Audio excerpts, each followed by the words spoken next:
America Iran మధ్య కుదిరిన కాల్పుల విరమణ ఒప్పందంలో పాకిస్తాన్ కీలక పాత్ర పోషించినట్లు అధికారికంగా చెబుతున్న అసలు కథ వేరే ఉన్నట్లు తెలుస్తోంది. పశ్చిమాసియా ఉద్రిక్తతలను తగ్గించడంలో చైనా హస్తం ఉన్నట్లు అంతర్జాతీయ మీడియా సంస్థలు తెలిపాయి. యుద్ధం ప్రారంభమైన దగ్గర నుంచి మౌనంగా ఉన్న బీజింగ్ ఇరాన్పై ఏ విధమైన ఒత్తిడి తీసుకొచ్చింది? చివరి నిమిషంలో చైనా ఎందుకు రంగంలోకి దిగింది? ఈ కథనంలో చూద్దాం.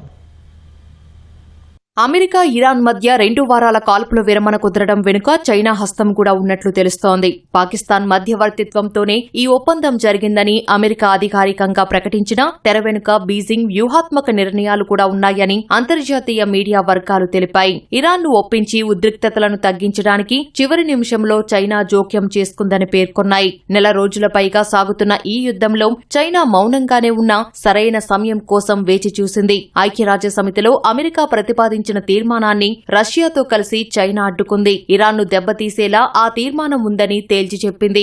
అమెరికా విధించిన గడువు దగ్గర పడుతున్న తరుణంలో చైనా నేరుగా ఇరాన్ అగ్రనేతలతో సంప్రదింపులు జరిపింది. ఇరాన్పై ఒత్తిడి తేవడంతో బీజింగ్ కీలక పాత్ర పోషించిందని అమెరికా అధ్యక్షుడు డొనాల్డ్ ట్రంప్ అంగీకరించారు. అయితే అధికారిక ప్రకటనలో మాత్రం చైనా పేరు కూడా లేకుండా జాగ్రత్త పడ్డారు. చైనాను తనతో సమానమైన శాంతిదూతగా గుర్తించడం ఇష్టం లేకే ట్రంప్ ఈ వ్యూహాన్ని పన్నారని నిపుణులు అభిప్రాయపడ్డారు.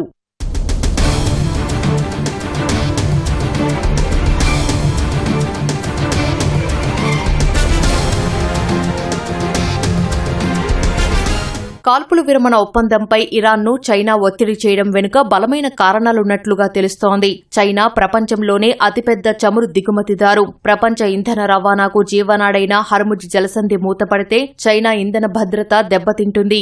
ఇరాన్ నుంచి షాడో ఫ్లీట్స్ ద్వారా చైనాకు చౌకగా చమురు అందుతోంది. యుద్ధం ముదిరితే ఆ సరఫరా నిలిచిపోయే ప్రమాదముంది. హర్ముజ్ జలసంధిని అమెరికా తన ఆధీనంలోకి తీసుకుంటే చైనా ఆర్థిక వ్యవస్థ కుప్పకూలుతుంది. తన ఆర్థిక వ్యవస్థ దెబ్బతినకుండా ఉండటానికే ఆఖరి నిమిషంలో చైనా శాంతిదూత అవతారమెత్తినట్లు అంతర్జాతీయ మీడియా సంస్థలు తెలిపాయి.